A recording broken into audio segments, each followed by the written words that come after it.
flew all the way to Annapolis, spent the night, was away from my family. I spent hours and hours prepping this talk. I've now been building to this moment for 4 years. It's all very terribly sad. This is a political moment that we shouldn't be in. I've never seen anything like that.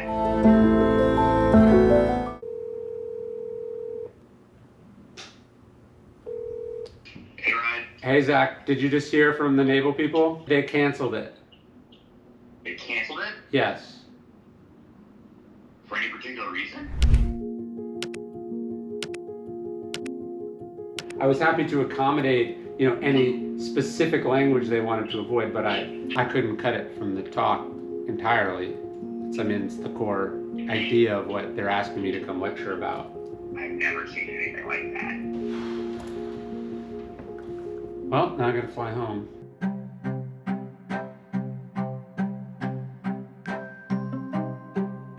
So I was supposed to give a talk at the Naval Academy today. For the last 4 years, I've been doing this series on the cardinal virtues. I just found out about 20 minutes before I was supposed to go on that it's not happening. And it's not happening because in my talk, I was going to talk about this reaction against controversial ideas or ideas that we disagree with. Stockdale went to the Naval Academy in '43. He's the through line of the talk I was going to give.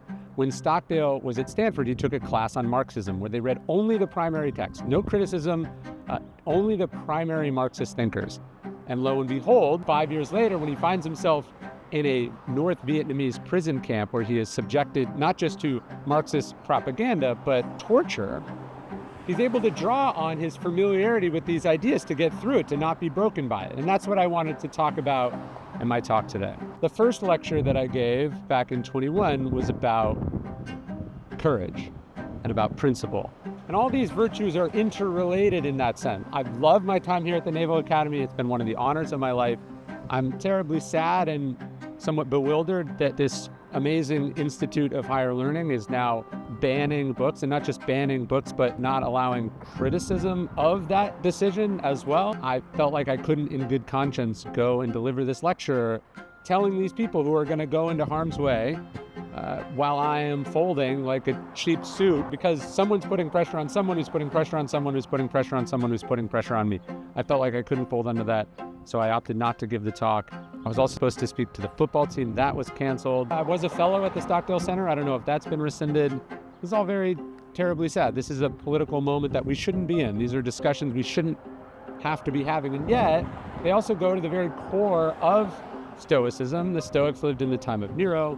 The Stoics lived under tyrannical emperors. The Stoics were always forced to wrestle with this idea of access and being in the room where things happen and getting to communicate their ideas, and then the truth of those ideas. And that's where this debate was for me today. I'm rambling a little bit because I'm kind of amped up about it and not totally sure of my own thoughts on it. So that's where we are. You don't like to get those phone calls where someone says, hey, if you don't do this, you can't do this. Or I'm going to need you to do this if you want to do this.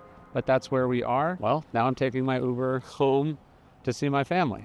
It seems insane that we trust one of these kids, and they're some of the brightest, toughest, most resilient kids that our country has, that these kids would be in the future trusted with aircraft carriers and fighter jets and weapons and other people's careers and lives.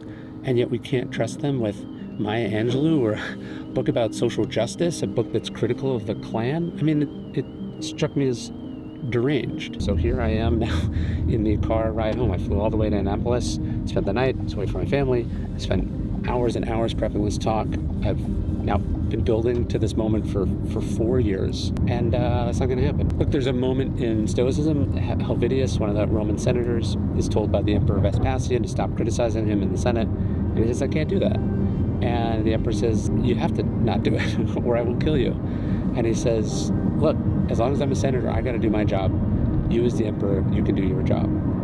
And these are not those stakes remotely so, but I just felt like if I'm talking about courage, if I'm talking about justice, which is to say the right thing, and I'm talking about wisdom, I can't not say what I think is true, and that has resulted in me going home early. The people at the Naval Academy are some of my favorite people in the world. The students there are incredible. People at the Stockdale Center are incredible. This isn't a reflection of them. This is a reflection of the impossible pressure that all sorts of people are being put under for no reason, right? To protect what? The ego of the most powerful person in the world? Are they delicate little snowflakes who can't deal with ideas they don't like? Or even let's stipulate that the ideas are totally wrong and nonsensical. They're not smart enough to figure that out. What hope do these people possibly have if they need to be protected in this fashion? And now we're going home.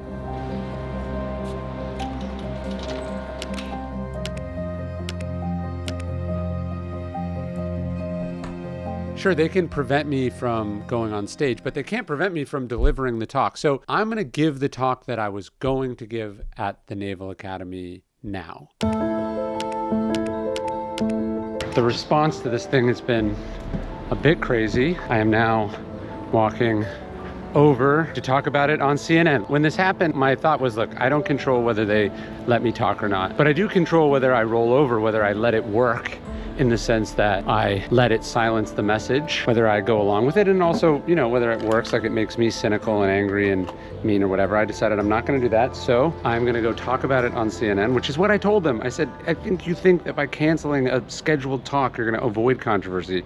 And that's definitely not how this is gonna go. That's not how media works. More people are gonna see it online than otherwise would have seen it, I would guess.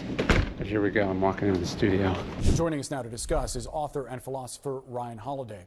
Ryan, thank you so much for being with us. I was telling my wife earlier, I'm doing this and then I'm done. I've made my hay out of this. I've made my point. I've won in that I did what I said I would do, and I made happen what I said would happen. I didn't allow to happen what I said wouldn't allow to happen. Now I'm gonna move on with my life. I'm gonna do this last media hit, and then I'm gonna move on with my life. I'm not gonna dwell on it. I'm not gonna be resentful. I'm gonna do what I need to do. Best-selling author Ryan Holiday, best known for his work on Stoic philosophy, shared in a New York Times op-ed what happened last Monday. Joining us now is Ryan Holiday. And the Naval Academy is one of our absolute crown jewels of this country. It's responsible for our naval power. It's filled with some of the brightest young men and women. Ryan Holiday, thank you so much for joining us tonight on The Last Word. My pleasure.